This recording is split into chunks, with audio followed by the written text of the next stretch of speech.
निवासाय नित्याय परमात्मने बलभद्रसुभद्राभ्यां जगन्नाथाय ते नमः। सर्वेभ्यो नमो नमः। मम नाम ऐश्वर्या। मम अनुक्रमाङ्कः 3। अहं केन्द्रीय संस्कृत विश्वविद्यालय श्री महाराजा रणवीर सिंह परिसरस्य छात्र अध्यापिका अस्मि। मम पत्रं भवति प्रथमपत्रे अन्विति चत्वार मध्ये मम विषय अस्ति पाठ्यचर्या निर्माणस्य प्रक्रिया। अतः पाठ्यचर्या नाम केवलं विषयसूची अपितु सा संपूर्ण शिक्षण अधिगमन मूल्यांकन अनुभव संबंध सुखावस्था योजना अस्ति। शिक्षार्थिनः सर्वांगीण विकासाय समाजस्य अपेक्षानुरूपं राष्ट्रलक्ष्यानुसारं च या योजना निर्मायते तस्य नाम पाठ्यचर्या। तस्याः निर्माण वैज्ञानिक दृष्टिः मनोविज्ञान आधारः सामाजिक परिप्रेक्ष्यः शैक्षिक लक्ष्य निर्धारणं च अनिवार्यम्। पाठ्यचर्या निर्माणस्य क्रमिक प्रक्रिया विस्ताररूपेण विवृतः अस्ति। ता यथा आवश्यक निर्धारणं प्रथम इति। प्रथम समाजस्य राष्ट्रस्य शिक्षार्थिनः च आवश्यकता ज्ञातव्यः। किमर्थं शिक्षा दीयते समाजे किं परिवर्तनम् अपेक्षितं शिक्षार्थिनां केन्द्रीयस्य तेषां रुचयः क्षमता पृष्ठभूमिः का एतेषां सर्वेषां विचारः कृत्वा पाठ्यचर्यस्य आधारभूतं निर्मीयते। द्वितीयं भवति लक्ष्यनिर्धारणम्। आवश्यकता अनुसारेण शैक्षिकलक्ष्याणि निर्धार्यन्ते। एतानि लक्ष्याणि त्रिविधानि सन्ति यथा ज्ञानसम्बन्धानि कौशलसम्बन्धानि भावात्मकानि।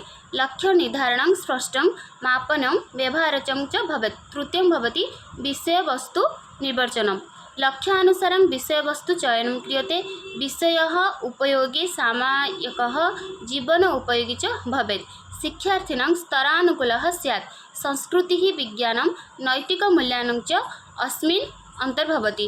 चतुर्थं भवति विषयवस्तुसंरचना। विषयवस्तुसंरचना इत्युक्ते सरलात् जटिलं प्रति ज्ञातात् अज्ञातं प्रति स्थूलात् सूक्ष्मं प्रति एवं विषयः शिक्षार्थिभ्यः सुगमः भवति। पञ्चमं भवति शिक्षणपद्धतिनिर्धारणम्। शिक्षणपद्धतिनिर्धारणम् इत्युक्ते विषयानुसारम् उपयुक्ताः शिक्षणविधयः निश्चिताः भवन्ति यथा चर्या प्रकल्पकार्यं प्रयोगः नाट्यरूपेण शिक्षणं समूहकार्यम् इत्यादयः। षष्ठं भवति शिक्षणसामग्री निर्धारणं।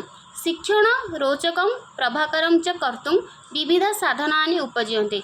चित्राणि तथा मानचित्राणि नमूनानि श्रव्यदृश्यसाधनानि इत्यादि।